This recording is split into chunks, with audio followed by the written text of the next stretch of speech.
ஆப்கி அதாலத்ல வித்யா பாலன் மேல உள்ள குற்றச்சாட்டு தன்னுடைய தோற்றத்தினால் இவர் பல விமர்சனங்களுக்கு ஆளாகிறார். உங்களுக்கே தெரியும் வித்யா மேடம், நீங்க நிறைய கேரக்டர்ஸ் பண்றீங்க, மக்கள்லாம் அதை பாராட்டுறாங்க. ஆனா அடிக்கடி அவங்க எல்லாம் என்ன சொல்றாங்கன்னா, வித்யா பாலனோட ட்ரெஸ் சென்ஸ் தான் ரொம்பவே இடிக்குது அப்படிங்கிறாங்க. ஆமா, அதாவது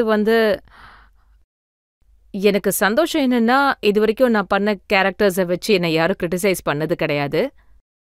ட்ரெஸ்ஸஸ் விஷயத்துல வேணா மற்றவங்கள ஹையர் பண்ணிக்கலாம், ஆனா ஆக்டிங் விஷயத்துல யாரையும் ஹையர் பண்ண முடியாது. நான் சில விஷயங்களை பண்ணேன், ஆனா அது எனக்கு சூட் ஆகவே இல்லை. And I was not that interested என் விஷயத்துல என்ன தப்பா நடக்குதுன்னு. நான் எது பண்ணணும் எது பண்ணக்கூடாதுன்னுலாம் இல்லை. அதுக்கப்புறம் அது வெள்ளம் தலைக்கு மேல போன பிறகு நான் எல்லாத்தையும் கவனிக்க ஆரம்பிச்சேன். அதை பத்திய நிறைய காட்சிகள் எங்ககிட்ட இருக்கு, அதெல்லாம் நான் மக்கள் இல்ல காட்ட தேவையில்லை. நீங்க என்ன மாதிரி ட்ரெஸ் எல்லாம் போட்டிருக்கீங்கன்னு மக்களுக்கும் கொஞ்சம் ஞாபகப்படுத்தலான்னு.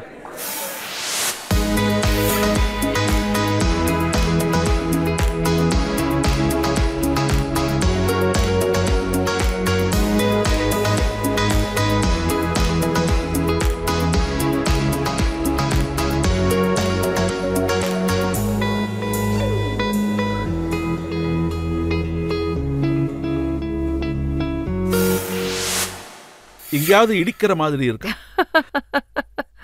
ரொம்பவே இருக்கு. அப்படித்தான் இருந்தது. எனக்கு தெரிஞ்சு நான் அதை சரி பண்ணிட்டேன்னு நினைக்கிறேன். ஒருவேளை இதெல்லாம் நீங்க முன்னாடியே சரி பண்ணிருந்தீங்கன்னா, பா படத்தோட பிரீமியர்ல ஆப்ரா வின்ஃப்ரி ஷோல ஐஸ்வர்யா கட்டின புடவையை நீங்களும் இதுக்கு கட்டிட்டு வந்திருப்பீங்கல்ல? அது கண்டிப்பா அந்த புடவை கிடையாது.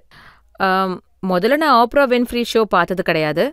அண்ட் சப்யாசாச்சி தான் எனக்கு படத்துல டிசைன் பண்ணாங்க.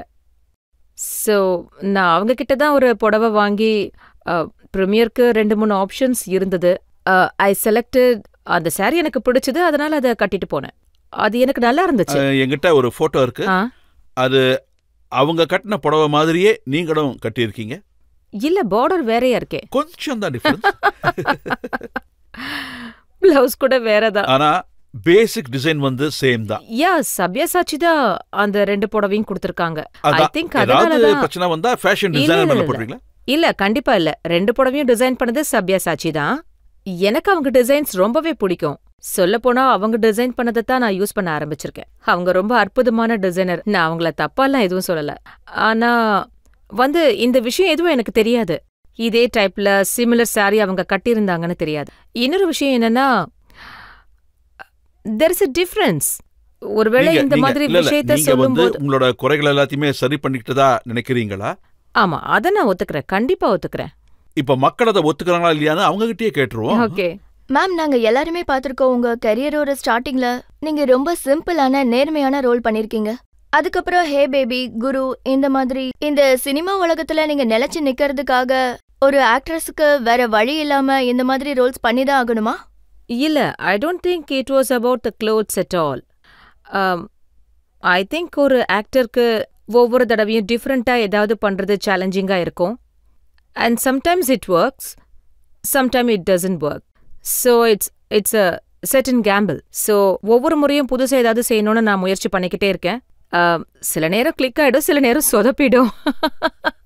முன்னாடி எல்லாம் நீங்க ரொம்ப ரிஜிடா இருப்பீங்க. லவ் சீன்ஸ் பண்ணும்போது கூட நீங்க கம்ப்ளீட்லி ட்ரெஸ் பண்ணிருப்பீங்க. இப்பவும் போடுறேனே. இப்பவும் அதுல எந்த மாற்றமும் இல்ல. இல்ல, அதுல எந்த மாற்றமும் இல்ல. ஆனா ஒரு சென்சேஷனல் போட்டோ செஷன் நீங்க பண்ணிருக்கீங்க. அப்படியா? அந்த போட்டோஸ் இப்ப உங்களுக்கு காட்டுறேன். அதுல நீங்க எந்த அளவுக்கு மாறி இருக்கீங்கன்னு உங்களுக்கே தெரியும்.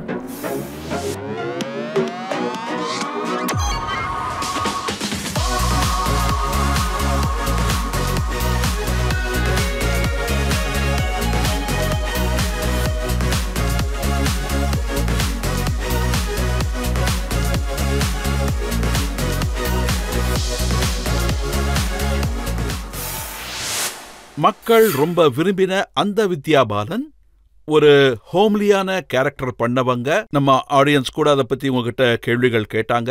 நீங்க அந்த கேரக்டரை விட்டுட்டு ஒரு புது இமேஜை கிரியேட் பண்ண ட்ரை பண்றீங்களா?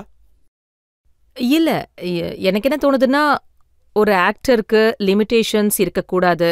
ஒவ்வொரு முறையும் புதுசா ஏதாவது செய்ய முயற்சி பண்ணிக்கிட்டே இருக்கணும். சில நேரங்கள்ல இந்த மாதிரி போட்டோ ஷூட்ஸ், அதாவது அந்த மாதிரி புதுசா காட்ட முயற்சி பண்ண வேண்டியிருக்கு.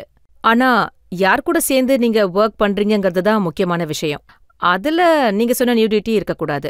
எனக்கு அவங்க கிட்ட ஒரு கம்ஃபர்டான உணர்வு ஏற்பட்டுச்சுன்னா கொஞ்சம் even if you're doing something different and bold, it will not look dirty. அப்புறம் தான் நான் அந்த மாதிரி ஏதாவது ட்ரை பண்ணுவேன். நீங்க ரொம்பவே லக்கின்னு தான் சொல்லணும். நல்ல டைரக்டர்ஸோட வேலை செய்ய உங்களுக்கான வாய்ப்புகள் கிடைச்சிருக்கு. அதனால தான் ஒருவேளை அந்த மாதிரி சீன்ஸ்லயும் நியூடிட்டி இல்லாம அது ரொம்பவே அழகா இருந்திருக்கு. தேங்க்யூ. நாங்க ஆரம்பத்துல இருந்தே பார்த்துட்டு வரோம், நீங்க ரொம்பவே டிஃப்ரெண்டான கேரக்டர்ஸ் பண்ணிட்டு வரீங்க. அது எல்லாமே ரொம்ப நல்லா இருந்தது. உங்களோட ட்ரீம் ரோல் என்ன? இதுக்கப்புறம் எந்த மாதிரி கேரக்டர் பண்ணணும்னு நினைக்கிறீங்க? சொல்லப்போனா எனக்கு ட்ரீம் ரோல்னு எதுவும் கிடையாது. என்னோட ட்ரீம் என்னன்னா, நான் எந்த ரோல் பண்ணாலும் சரி அது மற்ற ஆக்டர்ஸ்க்கு ஒரு ட்ரீம் ரோலா இருக்கணும். ஆனா அந்த மாதிரி நான் இது வரைக்கும் எதுவும் பண்ணதில்லை. அதாவது எனக்கு பிடிச்ச மாதிரி ஒரு ரோல் கிடைக்கணும், இல்லைனா இஷ்கியா ரோல் மாதிரி எனக்கு கிடைக்கணும்னு. எனக்கு சந்தோஷம் என்னன்னா, வெரைட்டி ஆஃப் ரோல்ஸ் எனக்கு ஏத்த மாதிரி எழுதியிருக்காங்க. அதுக்காக நான் அவங்களுக்கு நன்றி கடன் பட்டிருக்கேன். ஐ திங்க் இந்த மாதிரி விஷயங்கள் நடக்கிற வரைக்கும் ஐ அம் சேஃப். மேடம், நீங்க பாடுவீங்கன்னு சொல்லிருக்கீங்க. நான் பாடுவேனா? ஆமா மேடம். எப்ப சொன்ன? அது சொல்லிருக்கீங்க. நான் ரொம்ப மோசமா பாடுவேன். பரவாயில்ல, எங்களுக்காக ஒரு பாட்டு பாடுங்க மேடம். மக்கள் இவ்வளவு ரிக்வெஸ்ட் பண்றாங்க, நீங்க பாட விரும்பினா பாடலாம். ஆக்சுவலி இப்ப நான் பாடினா எங்க அம்மாவுக்கு நான் செஞ்சு கொடுத்த சத்தியத்தை மீற மாதிரி இருக்கும். அவங்க சொல்லிருக்காங்க, நீ நல்ல ஆக்ட்ரஸ் தான், ஆனா தயவு செஞ்சு பாடிடாதன்னாங்க.